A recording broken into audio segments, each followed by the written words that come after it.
1971年咧，中國重返聯合國，國際承認中華人民共和國係中國嘅唯一嘅合法政權。呢個係聯合國第26屆嘅第2758號嘅議決。咁點解好多人都爭議啊？香港係唔係殖民地啊？咁咧喺1978年嘅時候，中國駐聯合國嘅代表王華先生咧，就向佢個非殖民地化特別委員會交咗一封信。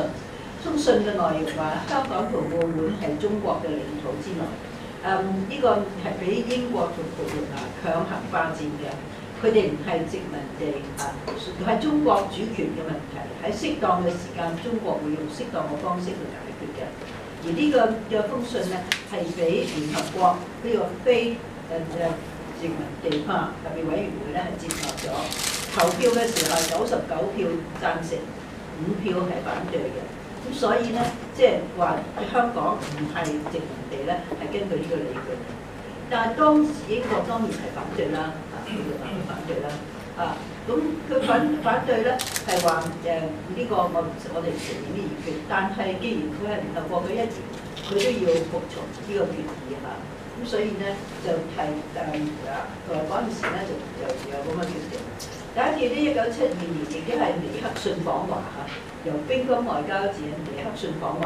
咁美國咧就喺1978年咧係同中國正式建立邦交。1997年7月1日開始咧就設立領館嘅。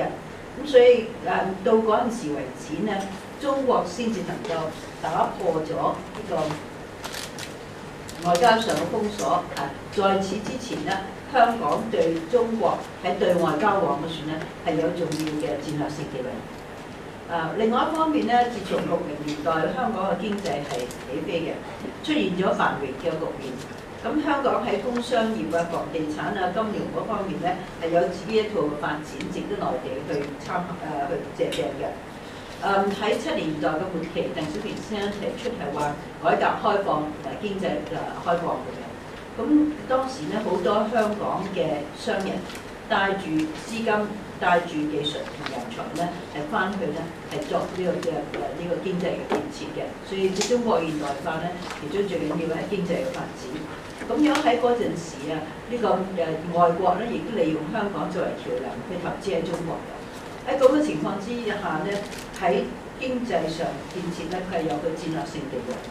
因此咧，一直以來中央對香港嘅問題咧，都係從戰略方面去考慮，要等時機成熟咧先收還，先解決香港主權嘅問題嘅。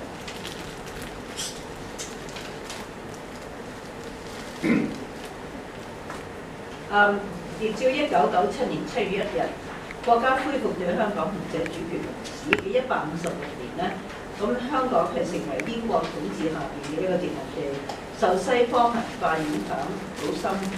尤其是喺50年代嘅末期啊，呢個邊境嗰處嘅人流同物流嘅幾乎完全停止咗嘅。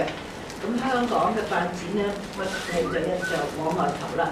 喺經濟、政治、文化同社會嘅發展嗰處咧，都係形成兩種咧好唔同嘅制度。喺1980年，中國要處理香港嘅問題嘅時候，兩地嘅情況咧好大嘅差異嘅。咁睇到好多都係比較年輕。